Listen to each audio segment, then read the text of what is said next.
এটা হচ্ছে সেই ঐতিহাসিক বড়াইবাড়ি বিডিআর ক্যাম্প, যেখানে 2001 সালে ভারত বাংলাদেশের সাথে যুদ্ধ সংঘটিত হয়। সেই জায়গাটা দেখেন, এখনও পর্যন্ত যে গুলির ক্ষত বিক্ষত যেই জায়গাটা, সেইগুলো কিন্তু মার্ক করা আছে। ইভেন এই দেয়ালের ভিতরে যে গুলির বুলেট, সেইগুলোর খোসা বা বুলেটের সামান্য একটু অংশ কিন্তু এখন পর্যন্ত রয়ে গেছে। চমৎকার একটি বুদ্ধিমত্তার পরিচয়ও কিন্তু দিয়েছে বাংলাদেশি একজন কৃষক। যখন ভারতীয় বিএসএফ আক্রমণ করতে আসে আমাদের দেশে এই ক্যাম্পকে দখল করার জন্য, সেটা হচ্ছে সেই ভোরবেলা যখন ফজরের রক্তে একজন কৃষক তার ইরি ধান খেতে পানি দিতে যান, তো উনি দেখতে পারেন যে বেশ কয়েকজন বিএসএফ চলে আসতেছে, আমাদের বাংলাদেশের ভিতরে চলে আসছে সশস্ত্রভাবে।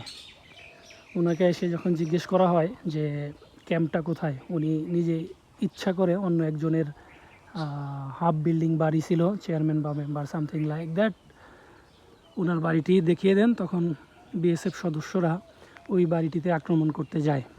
এই সুযোগে সেই বুদ্ধিমান কৃষক দৌড়ে চলে আসেন এই ক্যাম্পে। এসে বিডিআর যারা ছিলেন তাদেরকে বললে বিডিআর তৎক্ষণাৎ যুদ্ধের প্রস্তুতি নিয়ে মাত্র বাংলাদেশের 3 জন বিডিআর শহীদ হন এবং ভারতীয় যারা ছিল বেশ কয়েকশোকে শেষ করে দিয়ে বিজয় ছিনিয়ে আনেন। এটা হলো সংক্ষিপ্ত ইতিহাস।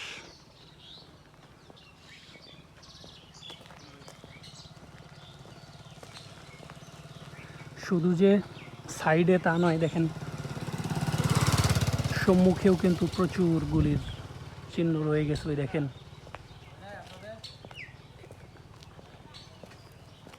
চলো।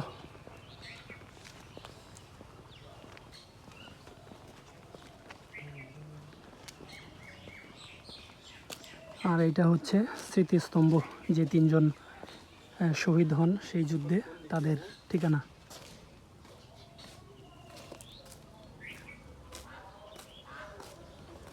লোকেশন ম্যাপ সেই যুদ্ধের।